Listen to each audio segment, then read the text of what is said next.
పార్లమెంట్లో ప్రశ్నించే గొంతు కోసం కరీంనగర్ బీఆర్ఎస్ ఎంపీ అభ్యర్థి బోయినపల్లి వినోద్ కుమార్ను గెలిపించాలని హుస్నాబాద్ పట్టణంలోని 4వ వార్డులో ఇంటింటి ప్రచారం మున్సిపల్ చైర్పర్సన్ ఆకుల రజిత వెంకన్న, వైస్ చైర్పర్సన్ అనితలు నిర్వహించారు.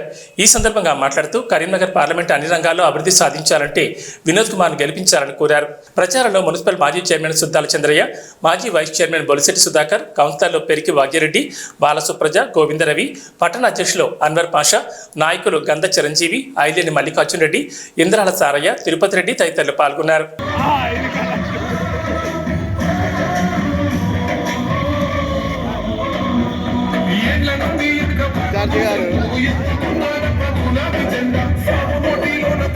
కూడా ప్రజలు మంచి స్పందనగా మరి కారు గుర్తుకే ఓటేస్తాం, ఇప్పటికే నష్టపోయాం. మరి మనం ఎంపీ గారిని ప్రశ్నించే గొంతు, కేంద్రంలో ప్రశ్నించే గొంతుకను మనం గెలిపించుకోవాలనే ఆలోచనతోటి ఉన్నారు. ఇక ముందు కూడా అందరం కూడా పనిచేస్తాము. మరి న్యాయవాది, మేధావి, తెలంగాణ ఉద్యమంలో కూడా తన వంతు కేసీఆర్ గారి వెనువెంటనే నడుస్తూ తెలంగాణ ఉద్యమం కోసం ఎంతగానో ప్రోత్సహించారు, ప్రాధాన్యత చూపారు.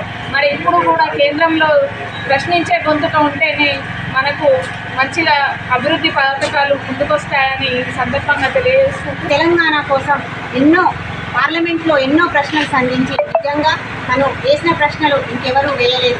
అంత దీటుగా ఘాటుగా ప్రశ్నించి తెలంగాణను తీసుకొచ్చి తెలంగాణ కోసం మళ్ళీ ఉపాధ్యక్షుడు కూడా పనిచేసి కరీంనగర్ను స్మార్ట్ సిటీగా పనిచేసి మన ఇక్కడ హైవే రోడ్ని ఏ విషయంలోనైనా వినోద్ కుమార్ సారు అత్యంత ఆధునికతతోటి ఆలోచించే వ్యక్తి, చదువుకునే వ్యక్తి, న్యాయవేత్త. కాబట్టి అట్లాంటి వ్యక్తిని మనం తప్పకుండా గెలిపించుకొని మన తెలంగాణ తరపున మనకు ఒక ప్రశ్నించే గొంతుందని మనం చాటాలి. तो सिर्फ विनोद कुमार साहब ही है. तकरीबन 506 सवाल किए हैं पार्लियामेंट के अंदर. आज करीमनगर टाउन के अंदर स्मार्ट सिटी पे 1000 करोड़ लाए हैं और हुस्नाबाद में हाईवे लाए और ट्रेन लाइन भी लाए हैं और कई चीज़ें उनके ज़माने में 20 करोड़ इस टाउन के लिए भी बजट लाए हैं.